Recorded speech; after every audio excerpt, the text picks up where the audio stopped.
ਸਤਿ ਸ਼੍ਰੀ ਅਕਾਲ ਜੀ। ਤੁਸੀਂ ਵੇਖ ਰਹੇ ਹੋ ਪੰਜਾਬ ਇਸ ਵੇਲੇ। ਮੈਂ ਹਾਂ ਦਿਵਿਆਨੀ ਜਾ। ਰੁਕ ਕਰਦੇ ਹਾਂ ਅੱਜ ਦੀਆਂ ਵੱਡੀਆਂ ਖਬਰਾਂ ਵੱਲ। ਗੱਲ ਕਰਾਂਗੇ ਸਿਆਸਤ ਦੀ, ਗੱਲ ਕਰਾਂਗੇ ਬਾਲੀਵੁੱਡ ਨਾਲ ਜੁੜੀ ਹੋਈ ਖਬਰ ਦੀ, ਕਿਉਂਕਿ ਗੱਲ ਹੈਗੀ ਹੈ ਜੀ ਕੰਗਨਾ ਰਣੌਤ ਦੀ।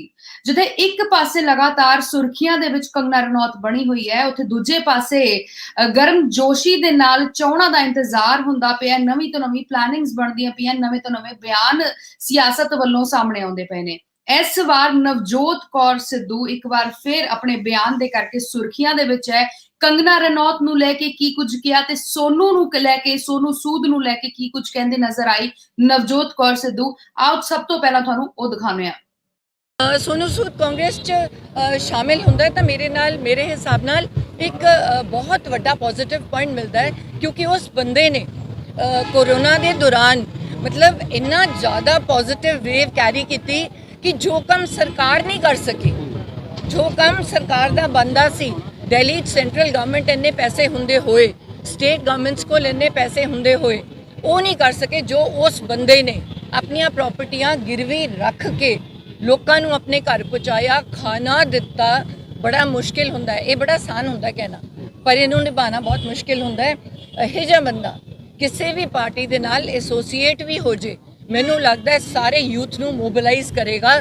ਤਾਂ ਕਿ ਦੇਖੋ ਅੱਜ ਅਚਾਨਕ ਚਿਲਡਰਨਸ ਡੇ ਵੀ ਹੈ, ਐਂਡ ਜਵਾਹਰ ਲਾਲ ਨਹਿਰੂ ਜੀ ਨੇ ਕਿਹਾ ਸੀਗਾ ਹੈ ਨਾ, the youth of today will make the tomorrow, ਹੈ ਨਾ, ਦ ਫਿਊਚਰ। ਸੋ ਇਹ ਜਿਹੜੇ ਅੱਜ ਸੋਨੂ ਸੂਦ ਤੋਂ ਪ੍ਰੇਰਿਤ ਹੋ ਕੇ ਜਿਹੜੇ ਯੂਥ ਹੈ ਜੋ ਪੋਜ਼ਿਟਿਵ ਕੰਮ ਵਾਲੇ ਪਾਸੇ ਜਾਣਗੇ, ਸੋਸ਼ਲ ਸਰਵਿਸ ਵਾਲੇ ਜਾਣਗੇ, ਆਪਣਾ ਪੈਸਾ ਕਮਾਉਣ ਦੀ ਉਸ 'ਚ ਨਹੀਂ ਚਾਚ ਨਹੀਂ ਜਾਣਗੇ, ਤਾਂ ਬੜੀ ਚੰਗੀ ਗੱਲ ਹੈ। ਹੁਣ ਮੇਰੇ ਨਾਲ ਇਹ ਸਾਰਾ ਯੂਥ ਚੰਗੇ ਕੰਮ ਕਰ ਰਿਹਾ। ਮੈਂ ਚਾਹੁੰਦੀ ਹਾਂ ਅਸੀਂ ਆਪਣੇ ਪੁਲਿਸ ਆਫੀਸ਼ੀਅਲਸ ਨੂੰ ਅਸਿਸਟ ਕਰੀਏ, ਅਸੀਂ ਰੂਲਸ ਰੈਗੂਲੇਸ਼ਨਸ ਲਈ ਅਸਿਸਟ ਕਰੀਏ, ਬਜਾਏ ਕਿ ਇਹਨਾਂ ਦੇ ਲਈ ਰੋੜਾ ਬਣੀਏ।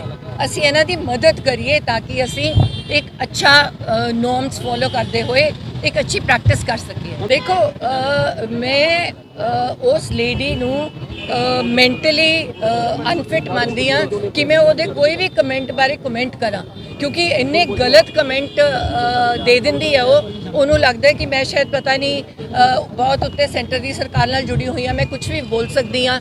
ਤੇ ਸਾਰੇ ਵੱਡੇ ਵੱਡੇ ਚੈਨਲ ਉਹਦੇ ਵੇਲੇ ਕਿਉਂ ਚੁੱਪ ਹੋ ਜਾਂਦੇ ਆ, ਉਹਨੂੰ ਕਿਉਂ ISI ਦਾ ਏਜੰਟ ਨਹੀਂ ਕਹਿੰਦੇ, ਹੈ ਨਾ, ਜਦੋਂ ਕਿ ਉਹ ਬਿਲਕੁਲ ਹੀ ਮੈਂਟਲੀ ਸਿਕ ਸਟੇਟਮੈਂਟਸ ਦਿੰਦੀ ਹੈ। ਖਬਰਾਂ ਵਿੱਚ ਅੱਗੇ ਵਧਦੇ ਹਾਂ, ਗੱਲ ਕਰਦੇ ਹਾਂ ਪੰਡਿਤ ਜਵਾਹਰ ਲਾਲ ਨਹਿਰੂ ਦੇ ਜਨਮ ਦਿਵਸ ਦੇ ਮੌਕੇ ਉੱਤੇ ਪਹੁੰਚੇ ਕੈਬਨਿਟ ਮੰਤਰੀ ਡਾਕਟਰ ਰਾਜਕੁਮਾਰ ਵੇਰਕਾ ਅੰਮ੍ਰਿਤਸਰ ਵਿੱਚ ਪ੍ਰੈਸ ਦੇ ਅੱਗੇ, ਮੀਡੀਆ ਦੇ ਅੱਗੇ ਕੀ ਕੁਝ ਕਹਿੰਦੇ ਨਜ਼ਰ ਆਏ, ਕਿਸ ਤਰੀਕੇ ਦੇ ਬਿਆਨ ਉਹਨਾਂ ਨੇ ਦਿੱਤੇ ਇਸ ਮੌਕੇ ਦੇ ਉੱਤੇ, ਆਓ ਤੁਹਾਨੂੰ ਵਿਖਾਉਂਦੇ ਹਾਂ।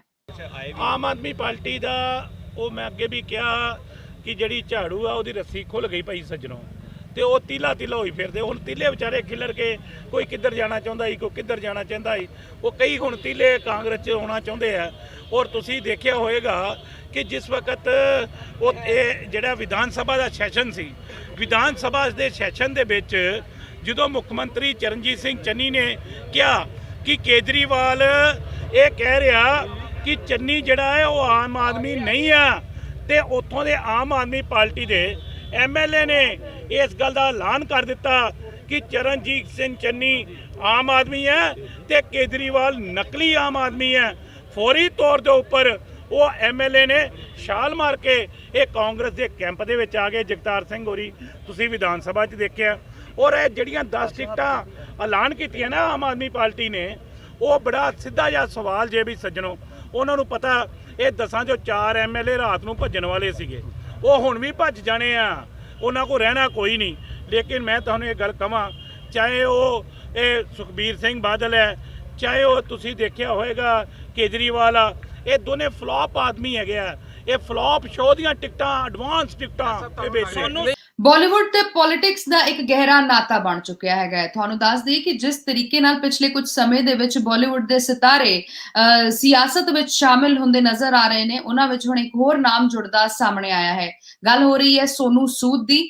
ਸੋਨੂ ਸੂਦ ਵੱਲੋਂ ਇੱਕ ਬਿਆਨ ਜਾਰੀ ਕੀਤਾ ਗਿਆ ਹੈ ਕਿ ਸਿਆਸਤੀ ਪਾਰੀ ਉਹਨਾਂ ਦੀ ਛੇਤੀ ਸ਼ੁਰੂ ਹੋਣ ਵਾਲੀ ਹੈ, ਲੇਕਿਨ ਸੋਨੂ ਸੂਦ ਆਪ ਸਿਆਸਤ ਦੇ ਵਿੱਚ ਨਹੀਂ ਉਤਰਨਗੇ, ਉਹ ਆਪਣੀ ਭੈਣ ਨੂੰ ਸਿਆਸਤ ਦੇ ਵਿੱਚ ਉਤਾਰਨ ਦੀ ਤਿਆਰੀ ਕਰ ਰਹੇ ਨੇ ਤੇ ਪੂਰੀ ਕੋਸ਼ਿਸ਼ ਕੀਤੀ ਜਾ ਰਹੀ ਹੈ ਹਰ ਆਪਣੇ ਕੰਮ ਦੇ ਜ਼ਰੀਏ ਜਨਤਾ ਨੂੰ ਲੁਭਾਉਣ ਦੀ। ਤੇ ਕਿੰਨੇ ਕੁ ਕਾਮਯਾਬ ਰਹਿਣ ਵਾਲੇ ਨੇ ਸੋਨੂ ਸੂਦ ਉਹਨਾਂ ਦੀ ਭੈਣ ਸਿਆਸਤ ਦੇ ਵਿੱਚ ਆਉਣ ਨੂੰ ਲੈ ਕੇ ਆਉਣ ਵਾਲਾ ਸਮੇਂ ਹੀ ਦੱਸੇਗਾ। ਅੱਗੇ ਗੱਲ ਕਰਾਂਗੇ ਬੀਜੇਪੀ ਦੇ ਅਧਿਕਾਰੀਆਂ ਦੀ, ਜਿਨ੍ਹਾਂ ਨੇ ਪ੍ਰਧਾਨ ਮੰਤਰੀ ਨਰਿੰਦਰ ਮੋਦੀ ਦੇ ਨਾਲ ਮੁਲਾਕਾਤ ਕੀਤੀ। ਮੁਲਾਕਾਤ ਦੇ ਵਿੱਚ ਕਈ ਗੱਲਾਂ ਉਹਨਾਂ ਨੇ ਖੁੱਲ ਕੇ ਸਾਹਮਣੇ ਰੱਖੀਆਂ। ਨਾਲ ਦੀ ਨਾਲ ਇਸ ਮੁਲਾਕਾਤ ਦੇ ਵਿੱਚ ਭਾਜਪਾ ਪੰਜਾਬ ਪ੍ਰਦੇਸ਼ ਅਧਿਕਸ਼ ਅਸ਼ਵਨੀ ਸ਼ਰਮਾ ਮੌਜੂਦ ਰਹੇ।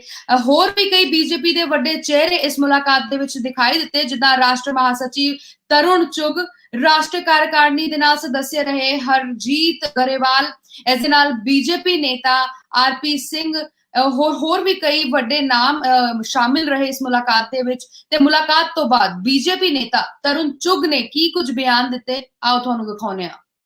ਐਸਾ ਹੈ ਕਿ ਅੱਜ ਅਸੀਂ ਪੰਜਾਬ ਤੇ ਭਾਰਤੀ ਜਨਤਾ ਪਾਰਟੀ ਦੇ ਸਾਰੇ ਲੀਡਰ ਆਪਣੇ ਪ੍ਰਧਾਨ ਅਸ਼ਵਨੀ ਸ਼ਰਮਾ ਜੀ ਦੀ ਲੀਡਰਸ਼ਿਪ 'ਚ ਪ੍ਰਧਾਨ ਮੰਤਰੀ ਸ਼੍ਰੀ ਨਰਿੰਦਰ ਮੋਦੀ ਜੀ ਨੂੰ ਮਿਲਣ ਅਸੀਂ ਗਏ ਸਾਂ ਔਰ ਪ੍ਰਧਾਨ ਮੰਤਰੀ ਜੀ ਨੂੰ ਅਸੀਂ ਧੰਨਵਾਦ ਕੀਤਾ ਕਿ ਪਿਛਲੇ 7 ਸਾਲਾਂ ਦੀ ਤੁਹਾਡੀ ਸਰਕਾਰ 'ਚ ਹਰ ਮੌਕੇ ਤੇ ਤੁਸੀਂ ਸਿੱਖਾਂ ਵਾਸਤੇ, ਪੰਜਾਬੀਆਂ ਵਾਸਤੇ ਬੜੇ ਸ਼ਲਾਘਾਯੋਗ ਕੰਮ ਕੀਤੇ ਨੇ। ਚਾਹੇ ਉਹ ਸ਼੍ਰੀ ਦਰਬਾਰ ਸਾਹਿਬ ਦੇ ਆਸ-ਪਾਸ ਦਾ ਕੋਰੀਡੋਰ ਹੋਵੇ, ਗਲਿਆਰਾ ਹੋਵੇ, ਸੁੰਦਰ परिसर होवे, चाहे श्री हरमंदर साहब के FCRI दे पंजीकरण नूं स्वीकृति देने की गल होवे, लंगर तो कर चुकन की गल होवे, जां श्री गुरु नानक साहब जी के 550वें प्रकाश पर्व के उत्ते विश्व के हर छोटे वड्डे देश केंद्र सरकार द्वारा श्री गुरु नानक साहब दीयां शिक्षावां दे कार्यक्रम कराने की गल होवे, जां पूरे हिंदुस्तान हर दफ्तर च हर सरकारी अदारे वालों गुरुपुरब नूं 550वें पर्व नूं मनाउण दी गलबात होवे, या गुरु नानक साहब की शिक्षावां दा पूरे विश्व च प्रचार की गल होवे। ये गुरुपुरब 550वां प्रकाश दिहाड़ा पूरे विश्व च मनाया गया, असीं उहदा भी धन्नवाद कीता और इहदे नाल नाल श्री गुरु गोबिंद सिंह जी महाराज जिहड़े ते उन्हां दा 350वां प्रकाश पर्व, श्री गुरु तेग बहादुर साहब महाराज दा 400वां प्रकाश पर्व होवे, ਉਹਦਾ ਵੀ ਅਸੀਂ ਸਾਰਿਆਂ ਨੇ ਪ੍ਰਧਾਨ ਮੰਤਰੀ ਸਾਹਿਬ ਦਾ ਧੰਨਵਾਦ ਕੀਤਾ। ਇਸ ਤਰ੍ਹਾਂ ਪ੍ਰਧਾਨ ਮੰਤਰੀ ਜੀ ਦਾ ਅਸੀਂ ਪਹਿਲਾਂ ਤਾਂ ਧੰਨਵਾਦ ਕੀਤਾ ਜੋ ਪੰਜਾਬੀਆਂ ਨਾਲ ਔਰ ਜੋ ਸਪੈਸ਼ਲੀ ਖਾਲਸਾ ਪ੍ਰਤੀ ਉਹਨਾਂ ਦੀ ਜੋ ਸ਼ਰਧਾ ਹੈਗੀ ਆ। 84 ਦੀ ਨਸਲਕੁਸ਼ੀ ਦਾ ਇਨਸਾਫ ਸਿੱਖ ਪ੍ਰਧਾਨ ਮੰਤਰੀ ਰਹੇ, ਉਹ ਵੀ ਨਹੀਂ ਦੇ ਸਕੇ ਤੇ ਇਹਨਾਂ ਨੇ ਆਉਂਦੇ ਹੀ ਪਹਿਲਾਂ ਉਹ ਇਨਸਾਫ ਦਿਵਾਇਆ, ਸਿੱਟ ਬਣਾਈ ਤੇ ਉਹਨਾਂ ਨੂੰ ਜੇਲ੍ਹਾਂ ਦੇ ਅੰਦਰ ਭਜਵਾਇਆ। ਦੂਸਰਾ ਜਿਹੜਾ ਪ੍ਰਧਾਨ ਮੰਤਰੀ ਜੀ ਨੇ ਕਾਲੀ ਸੂਚੀ बिना मंग तो ख़त्म की, जो लोग 35 36 साल तो अपने घर च नहीं आ रहे सी, वो खुले घर च अपने आ सकते हैं। और उस दे नाल ही उन्होंने पाकिस्तान दियां लख रुकावटां पाउण दे बावजूद भी प्रधानमंत्री जी ने 70 सालां दियां खालसा दियां अरदासां नूं बूर पाया, नानक नाम लेवा संगत दियां अरदासां नूं बूर पाया ते उन्होंने वो लांघा जिहड़ा श्री करतारपुर साहब का कॉरीडोर वो खुलवाया ਤੇ ਹੁਣ ਜਿਹੜੀ ਕੋਵਿਡ ਦੇ ਪ੍ਰਤੀ ਉਹਨਾਂ ਨੇ ਲੜਾਈ ਲੜੀ, ਉਹਦੇ ਲਈ ਵੀ ਉਹਨਾਂ ਦਾ ਧੰਨਵਾਦ ਕੀਤਾ ਕਿ 110 ਕਰੋੜ ਤੋਂ ਵੱਧ ਲੋਕਾਂ ਨੂੰ ਵੈਕਸੀਨੇਸ਼ਨ ਕਰਕੇ ਉਸ ਸੰਕਟ ਚੋਂ ਕੱਢਿਆ, ਜਿਹੜੀ ਮਹਾਮਾਰੀ ਦੇ ਸੰਕਟ ਚੋਂ ਸਾਰੇ ਦੇਸ਼ ਵਾਸੀਆਂ ਨੂੰ ਬਚਾਇਆ। ਤੁਹਾਡੇ ਨੇਤਰਤਵ ਦੇ ਅੰਦਰ ਕੋਰੋਨਾ ਦੀ ਇਸ ਮਹਾਮਾਰੀ ਨਾਲ ਦੇਸ਼ ਨੇ ਬੜੀ ਵੱਡੀ ਲੜਾਈ ਲੜੀ ਔਰ ਲੜ ਰਿਹਾ ਹੈ ਔਰ 110 ਕਰੋੜ ਲੋਕਾਂ ਨੂੰ ਵੈਕਸੀਨੇਸ਼ਨ ਵੀ ਜਿਹੜਾ ਹੋ ਗਿਆ और देश अनलॉक वाल तुरया होया ते 19 नवंबर जी नूं गुरुपुरब आ रहा है, गुरु नानक देव जी का प्रकाश पर्व आ रहा है ते साडी सारियां दी नानक देवा संगत दी ये बेनती है कि करतारपुर लांघा जिहड़ा वो खोलिया जाए।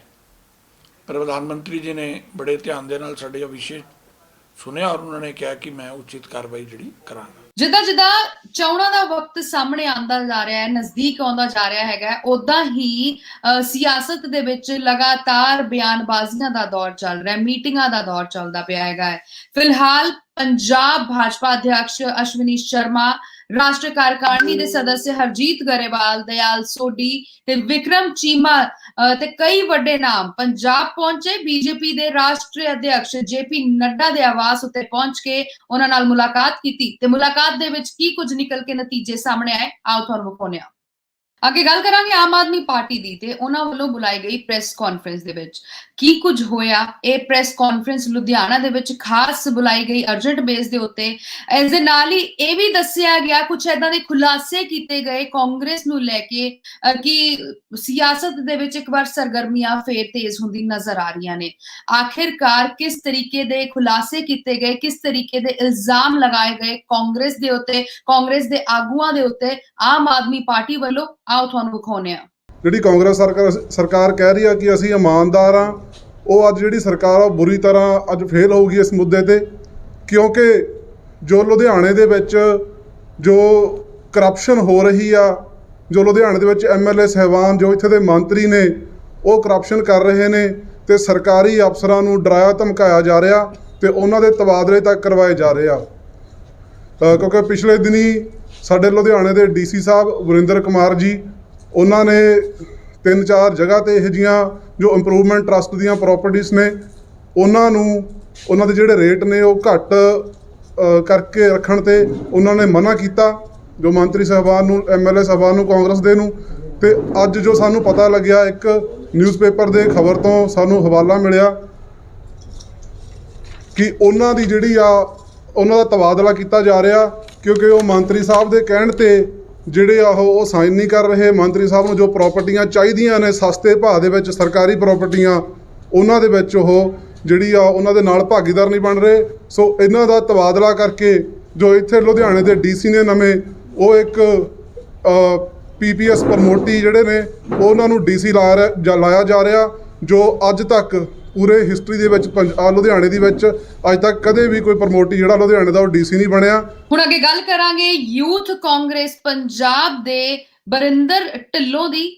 ਤੁਹਾਨੂੰ ਦੱਸ ਦਈਏ ਕਿ ਇੱਕ ਇਸ ਤਰੀਕੇ ਦਾ ਬਿਆਨ ਦਿੱਤਾ ਹੈਗਾ ਉਹਨਾਂ ਨੇ ਟ੍ਰੈਫਿਕ ਨਿਯਮਾਂ ਨੂੰ ਲੈ ਕੇ, ਜਿੱਥੇ ਉਹ ਜਾਗਰੂਕ ਕਰਨ ਪਹੁੰਚੇ ਸੀਗੇ ਟ੍ਰੈਫਿਕ ਨਿਯਮਾਂ ਨੂੰ ਲੈ ਕੇ ਯੂਥ ਨੂੰ, ਲੋਕਾਂ ਨੂੰ, ਉੱਥੇ ਹੀ ਉਹਨਾਂ ਨੇ ਇੱਕ ਬਿਆਨ ਦਿੱਤਾ ਹੈਗਾ। ਕੀ ਬਿਆਨ ਦਿੱਤਾ ਇਹ ਵੀ ਤੁਹਾਨੂੰ ਦੱਸਾਂਗੇ, ਲੇਕਿਨ ਸਵਾਲ ਪੁੱਛਿਆ ਗਿਆ ਸੀ ਉਹਨਾਂ ਤੋਂ ਪੱਤਰਕਾਰਾਂ ਵੱਲੋਂ, ਉਹਨਾਂ ਦਾ ਕੀ ਜਵਾਬ ਰਿਹਾ, ਉਹ ਸਵਾਲ ਕੀ ਸੀਗਾ ਉਹ ਅਹਿਮ ਹੈਗੀ ਹੈ। ਸਵਾਲ ਵੀ ਮੈਂ ਤੁਹਾਨੂੰ ਦੱਸ ਦੇਵਾਂ, ਸਵਾਲ ਰਿਹਾ ਹੈਗਾ ਕਿ ਕਿਆ ਇਹ ਜਿਹੜੇ ਟ੍ਰੈਫਿਕ ਨਿਯਮ ਹੈਗੇ ਜਿਨ੍ਹਾਂ ਦੇ ਰਾਹੀਂ ਤੁਸੀਂ ਜਾਗਰੂਕ ਕਰਦੇ ਪਏ ਹੋ ਆਮ ਜਨਤਾ ਨੂੰ, ਕਿਆ ਇਹ ਟ੍ਰੈਫਿਕ ਨਿਯਮ ਜਿਹੜੇ ਨੇਤਾ ਹੈਗੇ ਨੇ ਵੱਡੇ, ਉਹਨਾਂ ਦੇ ਲਈ ਵੀ ਸ਼ਾਮਿਲ ਹੁੰਦੇ ਨੇ ਕਿ ਜਾਂ ਫਿਰ ਇਹ ਸਿਰਫ ਆਮ ਲੋਕਾਂ ਦੇ ਲਈ ਬਣਾਏ ਗਏ ਨੇ? ਇਸ ਨੂੰ ਲੈ ਕੇ ਖਾਸ ਕੀ ਕੁਝ ਕਹਿੰਦੇ, ਕੀ ਕੁਝ ਬਿਆਨ ਦਿੰਦੇ ਨਜ਼ਰ ਆਏ ਯੂਥ ਕਾਂਗਰਸ ਦੇ ਪ੍ਰਧਾਨ, ਆਓ ਤੁਹਾਨੂੰ ਵਿਖਾਉਂਦੇ ਹਾਂ।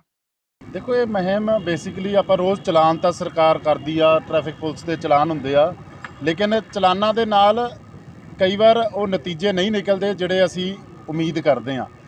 ਚਲਾਨ ਇੱਕ ਲੋਕਾਂ ਨੂੰ ਡੈਟਰੈਂਟ ਦੇ ਤਰੀਕੇ ਨਾਲ ਯੂਜ਼ ਕੀਤਾ ਜਾਂਦਾ, ਲੇਕਿਨ ਇੱਕ ਹਿਊਮਨ ਟੱਚ ਦੇਣ ਨੂੰ ਵੀ ਚਲਾਨ ਦੀ ਜਗ੍ਹਾ ਇੱਕ ਬੈਚ ਲਾਇਆ ਜਾਊਗਾ ਵੀ ਸੜਕ ਸੁਰੱਖਿਆ ਮੇਰਾ ਫਰਜ਼ ਆ, ਜਿਹੜਾ ਕੋਈ ਬੰਦਾ ਉਲੰਘਣਾ ਕਰੂਗਾ ਉਹਦੇ ਤੋਂ ਸਹੁੰ ਚੁਕਾਈ ਜਾਊਗੀ ਤਾਂ ਕਿ ਵੀ ਆਪਣਾ ਵੀ ਉਹ ਸੜਕ ਸੁਰੱਖਿਆ ਦੀ ਜ਼ਿੰਮੇਵਾਰੀ ਨਿਭਾਵੇ, ਉਹਨੂੰ ਕਾਨੂੰਨ ਦਾ ਉਹ ਦੱਸਿਆ ਕਰੂਗਾ। ਸਾਡੇ ਵੱਲੋਂ ਅੱਜ ਪੰਡਿਤ ਜਵਾਹਰ ਲਾਲ ਨਹਿਰੂ ਜੀ ਦਾ ਜਨਮ ਦਿਨ ਵੀ ਆ, ਇਸ ਤਹਿਤ ਇੱਕ ਗੁਲਾਬ ਦਾ ਫੁੱਲ ਉਹਨੂੰ ਭੇਂਟ ਕੀਤਾ ਜਾਊਗਾ, ਔਰ ਤਾਂ ਕਿ ਉਹ ਜਿਹੜੀ ਸੜਕ ਸੁਰੱਖਿਆ ਦੇ ਬਾਰੇ ਆਪਣੇ ਯਾਰਾਂ ਦੋਸਤਾਂ ਨੂੰ, ਆਪਣੇ ਪਰਿਵਾਰ ਨੂੰ ਇਹਦੇ ਬਾਰੇ ਜਾਣਕਾਰੀ ਵਧਾ ਸਕੇ। ਕਿਉਂਕਿ ਅੱਜ ਤੁਸੀਂ ਵੇਖੋ ਕਿੰਨੇ ਹਾਦਸੇ ਹੁੰਦੇ ਆ ਸੜਕ ਸੁਰੱਖਿਆ ਨਾਲ, ਕਿੰਨੀਆਂ ਜਾਨਾਂ ਜਾਂਦੀਆਂ ਵਾ, ਜਿਹੜੀਆਂ ਹਜ਼ਾਰਾਂ ਦੀ ਗਿਣਤੀ ਦੇ ਵਿੱਚ, ਲੱਖਾਂ ਦੀ ਗਿਣਤੀ ਦੇ ਵਿੱਚ ਰੋਜ਼ ਆਪਣਾ ਨੌਜਵਾਨ ਮਰਦਾ, ਕਿਤੇ ਬਜ਼ੁਰਗ ਮਰਦਾ, ਕਿਤੇ ਕੋਈ ਬੰਦਾ ਆਪਣੀ ਜਾਨ ਗਵਾਉਂਦਾ, ਔਰ ਉਹਦਾ ਕਾਰਨ ਇਹ ਹੁੰਦਾ ਵਾ ਵੀ ਉਹ ਸੜਕ ਸੁਰੱਖਿਆ ਦੇ ਨਿਯਮ ਨਹੀਂ ਪਾਲਣ ਕਰਦਾ। ਅਗਰ ਨਿਯਮ ਪਾਲਣ ਕਰਨ ਤੇ ਸ਼ਾਇਦ ਕੋਈ ਜਾਨ ਨਾ ਜਾਵੇ। ਆਹ ਵੇਖੋ, ਅਗਰ ਕਹਿਣ ਦੇ ਵਿੱਚ ਕੋਈ ਗੁਰੇਜ਼ ਨਹੀਂ ਆ, ਆਹ ਵੇਖੋ ਸਾਰੇ ਆਪਣਾ ਪੁੱਠੇ ਸਾਈਡ ਤੋਂ ਹੀ ਚੱਲੀ ਜਾਣਗੇ ਔਰ ਸੋਚਦਾ ਵੀ ਮੇਰੀ ਜਾਨ ਨਹੀਂ ਜਾਣੀ, ਲੇਕਿਨ ਇੱਕ ਜਾਨ ਵੀ ਜਾਣੀ ਜਿਹੜੀ ਆ ਨੁਕਸਾਨਦਾਇਕ ਆ। ਸੋ ਉਹਦੇ ਤਹਿਤ ਇੱਕ ਜਾਗਰੂਕਤਾ ਮੁਹਿੰਮ ਕੈਬਨਿਟ ਮਿਨਿਸਟਰ ਰਾਜਾ ਵੜਿੰਗ ਜੀ ਵੱਲੋਂ ਸ਼ੁਰੂ ਕੀਤੀ ਗਈ ਆ।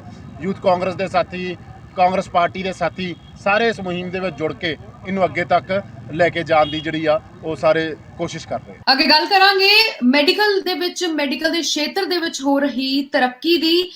ਜਿਸ ਤਰੀਕੇ ਦੇ ਨਾਲ ਬਿਮਾਰੀਆਂ ਆ ਰਹੀਆਂ ਨੇ, ਉਹਨਾਂ ਦੇ ਇਲਾਜ ਲੱਭੇ ਜਾ ਰਹੇ ਨੇ। ਹੁਣ ਇਸ ਵਾਰੀ ਅੱਖਾਂ ਦੀ ਬਿਮਾਰੀ ਦਾ ਇਲਾਜ ਲੱਭਿਆ ਗਿਆ ਹੈ ਤੇ ਕੀ ਇਲਾਜ ਹੈ, ਕਿਸ ਤਰੀਕੇ ਦਾ ਇਲਾਜ ਹੋਣ ਵਾਲਾ ਹੈਗਾ, ਇਹ ਸਾਰੀ ਜਾਣਕਾਰੀ ਤੁਹਾਨੂੰ ਵਿਖਾਉਂਦੇ ਆ ਇਸ ਰਿਪੋਰਟ ਦੇ ਵਿੱਚ। ਸਜਨ ਜੀ, ਅਸੀਂ ਅੱਜ ਕਾਲੇ ਮੋਤੀਏ ਦੇ ਬਾਰੇ ਕੈਂਪ ਲਗਾਇਆ ਹੈਗਾ। ਇਹਦੇ ਕੁਝ ਨਵੀਂ ਤਕਨੀਕਾਂ ਆਈਆਂ ਵਰਲਡ ਦੇ ਵਿੱਚ, ਜਿਹਦੇ ਵਿੱਚ ਕਾਲੇ ਮੋਤੀਏ ਦਾ ਟ੍ਰੀਟਮੈਂਟ ਬਹੁਤ ਵਧੀਆ ਤਰੀਕੇ ਨਾਲ ਹੋ ਰਿਹਾ, ਤੇ ਉਹ ਮੈਂ ਸਿੱਖ ਕੇ ਆਇਆ ਇੰਗਲੈਂਡ ਤੋਂ, ਤੇ ਉਹਦੇ ਬਾਰੇ, ਪੇਸ਼ੈਂਟ ਦੇ ਬਾਰੇ ਸਾਰਾ ਇਹ ਕਰ ਰਹੇ ਹਾਂ ਅਸੀਂ। ਕਿ ਕਿਸ ਚੀਜ਼ ਨਾਲ ਪੇਸ਼ੈਂਟ ਨੂੰ ਫਾਇਦਾ ਹੋ ਸਕਦਾ ਹੈ। ਜਿਹੜੇ ਕਾਲੇ ਮੋਤੀ ਦੇ ਪੇਸ਼ੈਂਟ ਹੈ ਜਿਹਦਾ ਕੋਈ ਇਲਾਜ ਨਹੀਂ ਹੁੰਦਾ। ਨਵਾਂ ਅੱਜ ਕੱਲ੍ਹ ਬਹੁਤ ਜ਼ਿਆਦਾ ਚੀਜ਼ਾਂ ਆ ਰਹੀਆਂ। ਜਿਹੜਾ ਹੁਣ ਮੈਂ ਸਿੱਖ ਕੇ ਆਇਆ ਉਹਨੂੰ ਆਈ ਸਟੈਂਟ ਕਹਿੰਦੇ ਆ।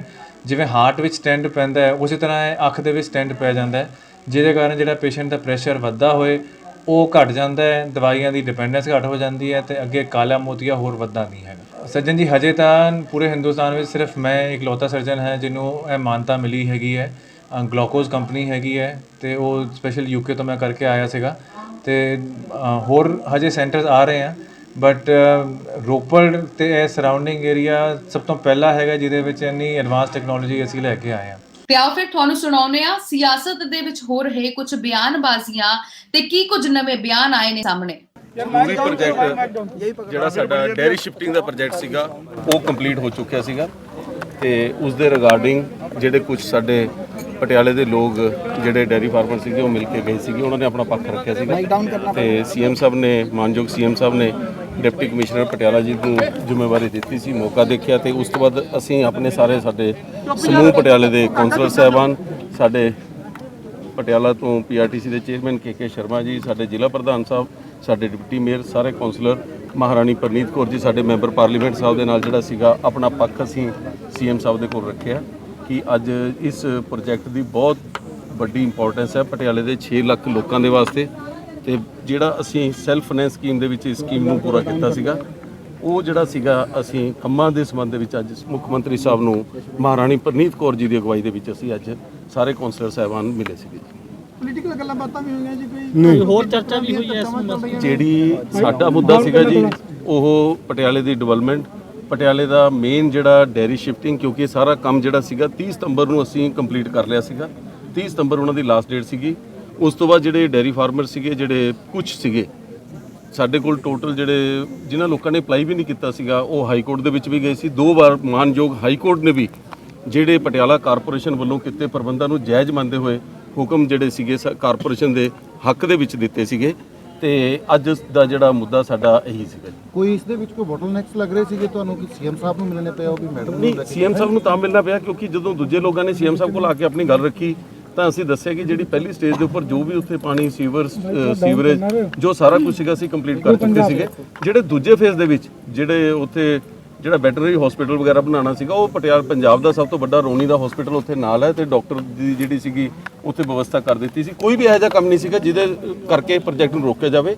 CM ਸਾਹਿਬ ਨੇ ਸਾਡੇ ਤੋਂ ਪਹਿਲਾਂ ਹੀ ਸਾਰਾ ਕੁਝ ਇਹ ਪਤਾ ਕਰ ਲਿਆ ਸੀਗਾ ਤੇ ਉਹ ਪ੍ਰੋਜੈਕਟ ਨੂੰ ਜਿਹੜਾ ਹੈਗਾ ਅਸੀਂ ਚਾਹੁੰਦੇ ਕਿ ਤੇਜ਼ੀ ਦੇ ਨਾਲ ਪੂਰਾ ਕਰੀਏ ਤਾਂ ਕਿ ਆਉਣ ਵਾਲੇ ਸਮੇਂ ਦੇ ਵਿੱਚ ਜਿਹੜੀ ਪਟਿਆਲੇ ਦੇ ਵਿੱਚ ਬਹੁਤ ਵੱਡੀ ਜਿਹੜੀ ਸਾਡੇ ਕੋਲ ਬਰਸਾਤ ਦੇ ਪਾਣੀ ਨੂੰ ਕੱਢਣ ਦਾ ਕੋਈ ਵੀ ਇਹੋ ਜਿਹਾ ਪ੍ਰਬੰਧ ਨਹੀਂ ਹੈ ਬਿਨਾਂ ਸੀਵਰ ਲਾਈਨ ਤੋਂ, ਕਿਉਂਕਿ ਜਦੋਂ ਵੀ ਕਿਤੇ ਕੋਈ ਵੱਡਾ ਸ਼ਹਿਰ ਬਣਦਾ ਹੈ ਉੱਥੇ ਪਹਿਲਾਂ ਬਰਸਾਤ ਦੇ ਪਾਣੀ ਦੇ ਲਾਈਨ ਪੈਣ ਤੋਂ ਬਾਅਦ ਹੀ ਬਾਕੀ ਜਿਹੜੀ ਫੈਸਿਲਿਟੀ ਦਿੱਤੀ। ਫਿਲਹਾਲ ਪੰਜਾਬ ਇਸ ਵੇਲੇ ਦੇ ਵਿੱਚ ਇੰਨਾ ਹੀ। ਫੇਰ ਹਾਜ਼ਰ ਹੋਵਾਂਗੀ ਕੁਝ ਨਵੀਆਂ ਤਾਜ਼ੀਆਂ ਖਬਰਾਂ ਦੇ ਨਾਲ। ਦਿਓ ਇਜਾਜ਼ਤ। ਸਤਿ ਸ਼੍ਰੀ ਅਕਾਲ।